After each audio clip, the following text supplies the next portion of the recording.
नमस्कार, knocking-news.com में आपका स्वागत है। मैं महंगाई के बारे में आपको खबर देता हूं और पता चलता है कि साहब महंगाई तो खबर दी और मैंने जो आपको बताया, एक अनुमान बताया कि इतने % बढ़ने वाली है, ये बढ़ने वाली है।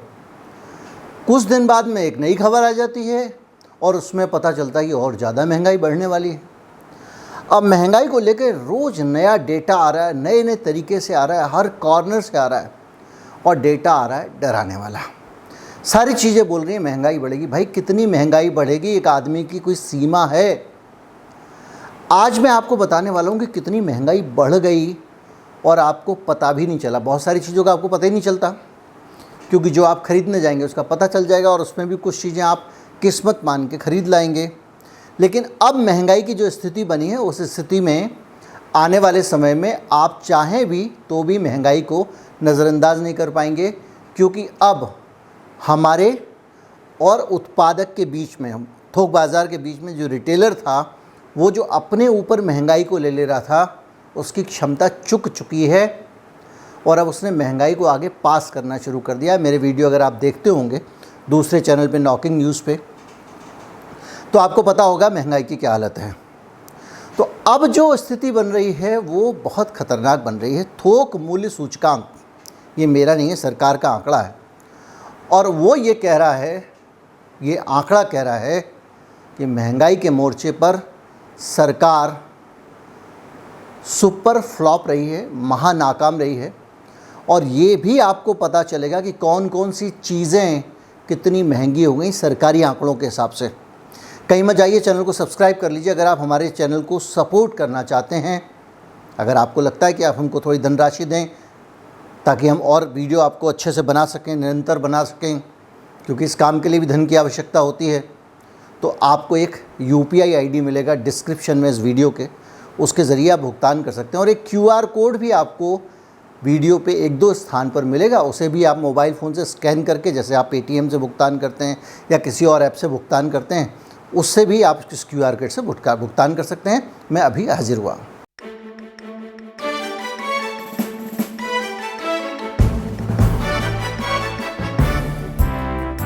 आंकड़ा आया है थोक महंगाई का, यानी होलसेल में। दरअसल क्या है कि भारत में 2 तरह के इंडेक्स आते हैं, एक होलसेल प्राइस इंडेक्स आता है और एक रिटेल प्राइस इंडेक्स आता है, कंज्यूमर प्राइस इंडेक्स जिसको कहते हैं। तो जो CPI होता है, कंज्यूमर प्राइस इंडेक्स होता है, उसमें कई तरह के सेट हैं। उसमें गाँव के लिए अलग होता है, शहरों के लिए अलग होता है, उसमें एक बास्केट होता है, उस बास्केट के अंदर कुछ चीज़ें सरकार ने तय की हुई है, एक सूची है कुछ वस्तुओं की। उन वस्तुओं के दाम कितने बढ़ गए, कितने %, उससे पता चलता है। लेकिन ये जो होलसेल प्राइस इंडेक्स है, सीधे सीधे बताता है भैया कौन सी चीज़ का दाम कितना बढ़ा। अब जो WPI है, होलसेल प्राइस इंडेक्स है, ये हमको बता रहा है कि अब जो हमारी स्थिति है आने वाले समय में क्या होने वाली है कि 1998 के बाद पहली बार, यानी 24 साल में पहली बार महंगाई 15% से ऊपर गई है। याद कीजिए, महंगाई का मैंने वीडियो बनाया था, कुछ लोगों ने बड़े सारे कमेंट लिखे थे नीचे और बड़े कठोर कमेंट लिखे थे, ऐसे कि जैसे कि मेरी सरकार से दुश्मनी है, वो मेरा लोटा लेके भाग गई है और मुझे सरकार से बदला लेना है, इसलिए मैं झूठ बोल रहा हूँ। आज अब आप देखिए, महीना 1.5 महीना हो गया मुझे को वीडियो बना के, अब सब कुछ आ रहा है। 24 साल का रिकॉर्ड टूट गया महंगाई का, इसका मतलब आप जानते हैं।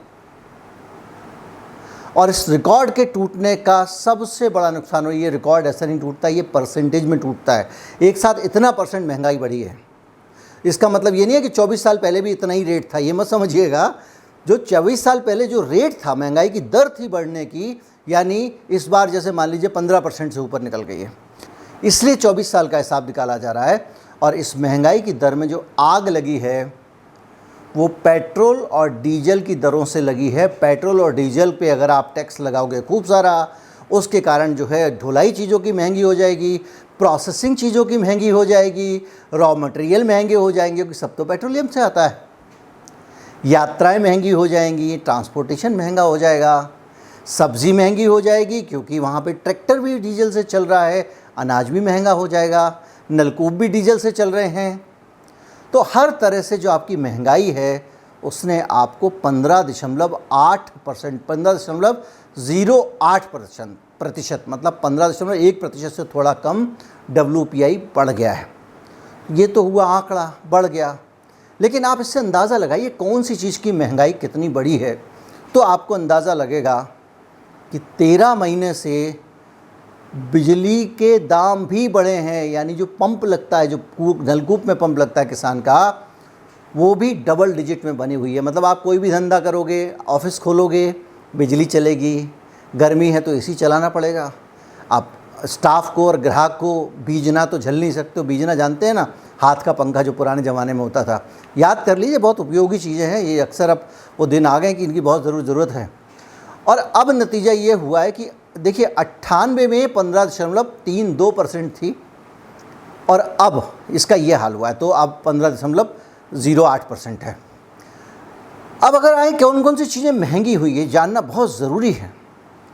तो अप्रैल महीने में जो खाद्य वस्तुएं, खाने पीने की चीज़ें हैं, उनकी महंगाई 8.35, यानी 100 रुपये पे 8 रुपये 35 पैसे दाम बढ़ गया है खाने पीने की चीज़ों पे, सब्जी, आटा, दाल, चावल, रोटी। और जो मार्च 2022 में, पिछले महीने में 8.6%, मतलब एक महीने में आप सोचिए, एक महीने में 100 रुपये पे 8 रुपये 35 पैसे खाने पीने की चीज़ महंगे हो गए। और अगर आप क्रूड, पेट्रोलियम, नेचुरल गैस पे जाएंगे तो इनका दाम बढ़ा है 69.07%, यानी 69 ही मान के चलो, 69%। 1 रुपये का गैस, डीजल, एनर्जी जो थी वो 1 रुपये 69 पैसे की हो गई है इस एक महीने में, इस अप्रैल महीने के अंदर। ये है दशा। और फ्यूल और पावर की महंगाई 38.66% पर पहुंच गई है। यानी जो ईंधन था और बिजली थी वो 38% तक महंगी हो गई है अप्रैल महीने में। मार्च 2022 में जो महंगाई दर 34.52 रही थी वो भी बढ़ गई है। मैन्युफैक्चरिंग प्रोडक्ट जो होते हैं, यानी जो फैक्ट्री में बनने वाला सामान है, उसकी दर भी 10.85% रही है, जो मार्च 2022 में 10.71% थी। यानी 10 रुपये 85 पैसे हो गई है 100 रुपये में से। पहले 10 रुपये 71 पैसे थी। लेकिन मैन्युफैक्चर्ड गुड की कीमत क्यों नहीं बढ़ी? इसलिए नहीं बढ़ी कि जो मैन्युफैक्चरर है, जो आदमी फैक्ट्री चलाता है, जो टीन का बक्सा बनाता है, वो देख रहा है कि भैया टीन भले ही महंगी आ रही है, बक्सा महंगा खरीदूंगा तो कोई मुझसे खरीदेगा नहीं, इसलिए मुझे बक्से को सस्ते ही रखना है। 2 आदमी को नौकरी से निकाल दूंगा। मैंने जॉब वाले वीडियो में आपको समझाया था। सारी महंगाई जो मैन्युफैक्चरर है या जो रिटेलर है, जो मिडिल मैन है, वो आगे पास नहीं कर पा रहा है, उसको अपने ऊपर लेना पड़ रहा है। और अपने ऊपर भी क्या लेगा, वो अपने खर्चे काटता है, उसमें सबसे ज़्यादा आसानी से शिकार होते हैं कर्मचारी। सब्जियां, गेहूं, फल और आलू की कीमतें तेज़ी से बढ़ी हैं, जिसके चलते सामान की महंगाई 8.35% है। मैं आपको कुछ मोटे मोटे सामान का बता दूं। आलू की महंगाई, देखिए सरकार का आंकड़ा है, 19.84% हो गई है। यानी 100 रुपये का आलू पहले जो खरीदते थे, उतना आलू अब आपको 119 रुपये 85 पैसे का मिलेगा। 84 पैसे चलते नहीं हैं। जो फलों की महंगाई थी, पहले जो 100 रुपये के फल खरीदते थे वो 110 रुपये 89 पैसे के आप खरीदेंगे। जो गेहूं आप 100 रुपये का खरीदते थे वो 110 रुपये 10 पैसे का आप खरीदेंगे। जो अनाज आप 7 रुपये 80 पैसे के गेहूं के अलावा खरीदते थे, जो 100 रुपये के खरीदते थे वो 107 रुपये 80 पैसे के खरीदेंगे। और दूध पे भी 5.11% की महंगाई बढ़ गई है। यानी जो 100 रुपये का दूध आप खरीदते थे वो 105 रुपये 11 पैसे का आप खरीद रहे हैं। ये है महंगाई की दशा। और इससे जो रिटेल के दाम हैं वो पीक पर पहुंच गए हैं। और CPI का जब आंकड़ा आएगा तो बहुत ख़तरनाक होने वाला है, क्योंकि इस महंगाई में जो लागत है, देखिए मैंने आपको बताया कि जो अपने ऊपर ले लेता है मैन्युफैक्चरर, अपने ऊपर ले लेता है रिटेलर, होलसेलर, जो बीच वाले लोग हैं, इनकी अपने ऊपर लेने की एक सीमा होती है। और जो वो सीमा ख़त्म हो चुकी है पीछे वाले समय में। अब इसको ये आगे पास करेंगे। अगर रॉ मटेरियल महंगा है तो रॉ मटेरियल को लाने की, ट्रांसपोर्ट की भी कॉस्ट है, वो भी महंगी हुई है। और इसके अलावा उसके लिए जो फाइनेंस आप लेते हैं बैंक से, वो भी महंगा हुआ है। तो जाहिर सी बात है कि अगर किसी चीज़ की होलसेल में महंगाई 10% बढ़ी है, एक महीने में 10% 15% कम नहीं होता है सर। तो वो 10 की जगह 15% बढ़ेगी जब रिटेल का मामला आएगा। और इसमें बहुत सारी चीज़ें लगातार आपको ये इंडिकेट कर रही हैं।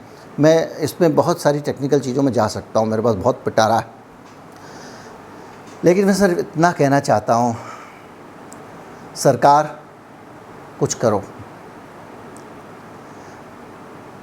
आप लगातार आर्थिक रूप से इस देश की स्थिति को इतना बिगाड़ते जा रहे हैं ना कि ये समेटना मुश्किल होगा। आप जिस जगह आप पहुंच गए वहाँ से वापस पहुंचना मुमकिन नहीं है।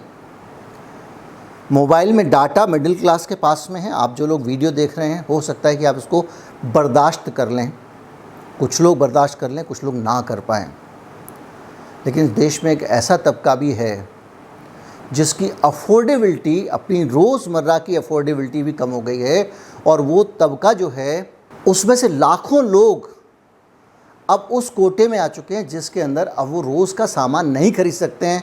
अपनी एक दिन की कमाई से एक दिन का सामान खरीदने की स्थिति में नहीं रहे हैं। एक दिन की ज़रूरत का सामान, अनाज, मिट्टी का तेल, सब्जियां, वो भी खरीदने की हालत में नहीं रहे हैं, उस कैटेगरी से भी निकल गए हैं।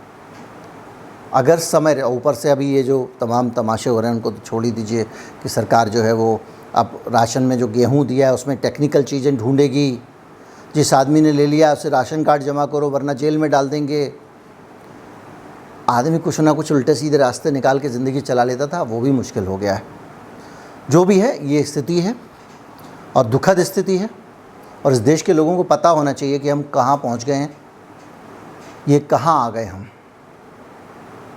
अच्छे दिन मांगे थे हमने, अच्छे दिन चाहे थे हमने, एक वादा हुआ था अच्छे दिनों का। बहुत अच्छे दिन मिल गए हमको। नमस्कार, जय हिंद।